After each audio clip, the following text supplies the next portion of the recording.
Здравейте, приятели на спорта! Вие сте с новият епизод на Muscle Game и аз съм Мартин Димитров.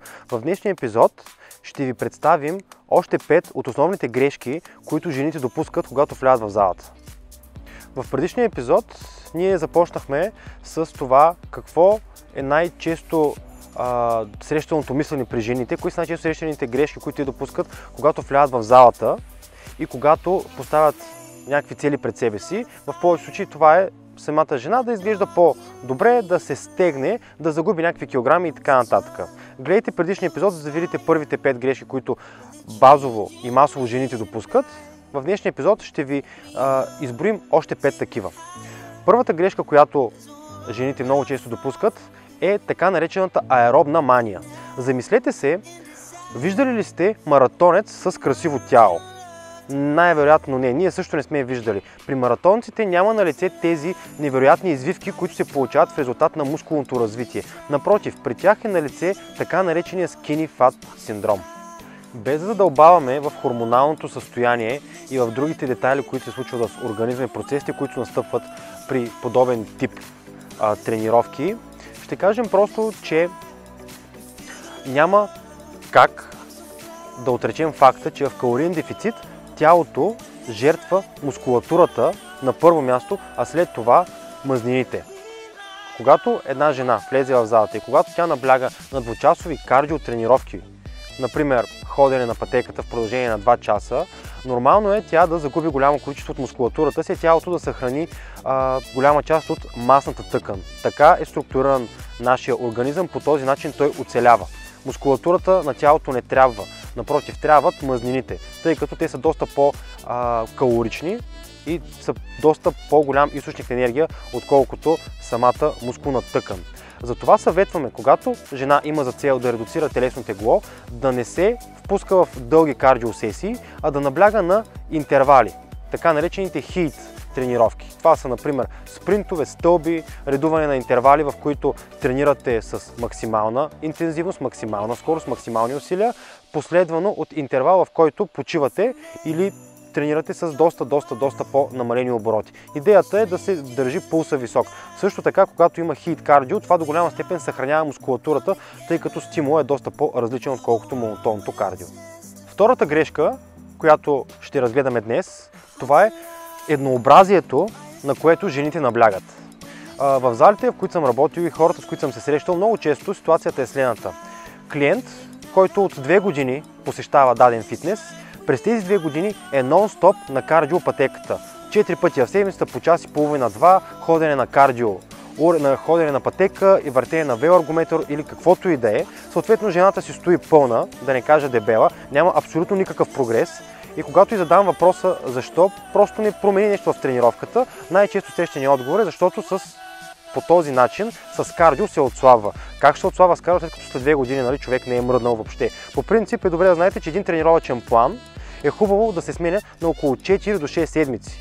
По принцип в периода от 4 до 6 седмици тялото дава резултат. Съответно в този период вие можете да разберете дали тренировъчният план е добре структуриран и дали на практика той ви работи и ви приближава към поставената цел. Сменяйте тренировъчните планове на около месец и половина, като е хубаво в единия тренировъчен план да дадете приоритет на долната част, крака, бедра, глутеуси и така нататък, а във втория месец, да кажем втората част, да приоритизирате горната част, гърди, рамене, ръце и така нататък. Знаете, че по принцип жените, много пъти сме оказвали, при жените се наблюдава добре развита долна част, горната част изостава. Много често се случва и ситуация, в която на жена и се налага да прави лицеви опори и тя казва: аз не мога да правя лицеви опори, затова няма и да ги правя. Ние, когато не може да правите нещо, натискайте в тази посока, тъй като това дава на тялото причина то да се развива. Грешка номер 3 е противоположна на грешка номер 2.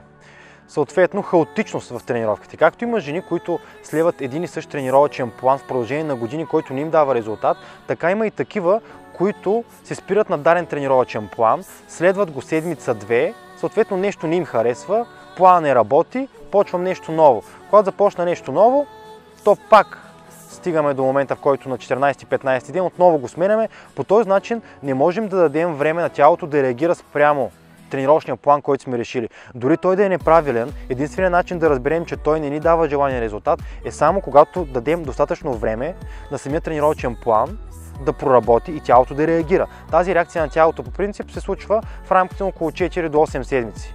Хубаво е да има периодичност, хубаво е да има въртене на приоритетите, нали, да се приоритизира, както казахме, горна, долна част, слаби, напреднали мускулни групи, но все пак да не забравяме, че това не може да става с хаос в тренировките. Не може да влезем в залата, днес да правим половин час корем, следващия път имаме да правим крака не ни се правят, затова ще правим пак корем, тъй като искаме коремна мускулатура. По този начин просто не става масово, хората го правят, но това не е добре.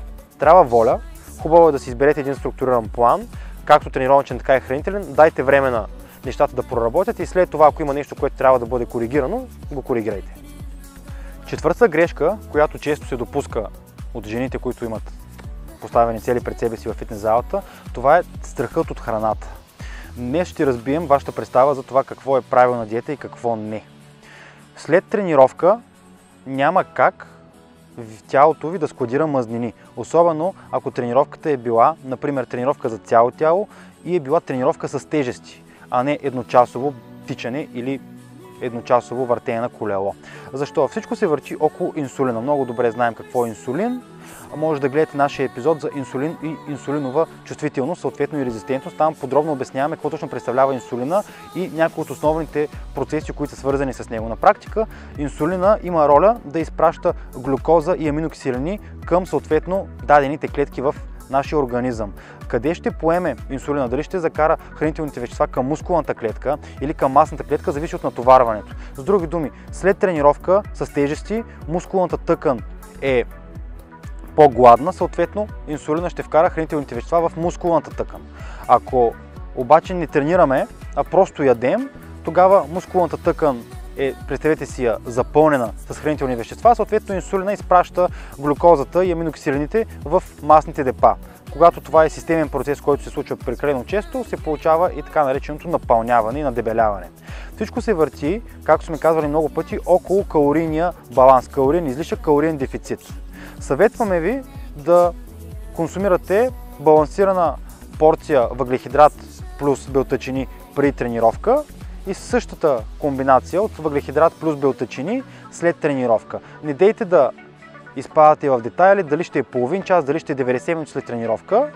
Просто не дейте и да се страхувате от това, че ако хапнете малко повече, ще напълнеете. Не, това няма да се случи. Все пак е хубаво да се избягва джънк фуда, тъй като в него има трансмазнини, които са предпоставка за не така доброто разпределяне на тези хранителни вещества. Съответно се получава един ефект, в който при наличието на трансмазнини може да се наблюдава по-голямо количество замазняване. Последната грешка, за която ще говорим днес, това е така всеизвестната любов на жените към фрешовете. Много често ми се случва, когато говоря с клиенти и когато ги питам как всъщност се хранят, те ми отговарят по следния начин. Храна се изключително здравословно, всеки един мой ден започва с фреш. Съответно и най-вероятно и завършва с фреш и имаме 2-3 фреша през деня. Получава се около 2 литра прием на фреш. Може да гледате един от епизодите ни, в който линк ще намерите в описанието под клипа, в който обясняваме подробно защо фреша не е добър източник на енергия и защо всъщност това е много голям мит. Всичко се върти около фруктозата. Когато се изтиска сока от самия плод, се премахва целулозата, оттам насетне инсулиновия отговор е много голям, тъй като фруктозата заедно с глюкозата навлиза много бързо в кръвния поток, панкреас отделя голямо количество инсулин и когато това е системен процес, който се случва постоянно, се развива инсулинова резистентност и в последствие е възможно дори да настъпи и диабет тип 2. Съветваме ви не да изключите плодовете и зеленчуците от вашата диета, а да ги консумирате в по-ограничени количества и в естествената им форма и вид. Друг съвет е, ако примерно към една плодова салата, да добавите една доза протеин или казеин. Това до голяма степен ще намали инсулиновия отговор и ще се чувствате и много по-добре и ще се радвате на по-добри резултати в залата. Това беше и всичко от нас за днес. Надяваме се с този и предишния епизод да сме успели да внесем малко повече яснота относно какво трябва да се случва в залата, когато една жена реши да постига някакви цели. Надяваме се епизод да ви е харесал и да ви е от полза. Ако е така, споделете го с приятели. Не забравяйте да се абонирате за каналите ни в VBOX и YouTube, линкове на които ще намерите в описанието под клипа. Харесайте и страницата ни във Facebook.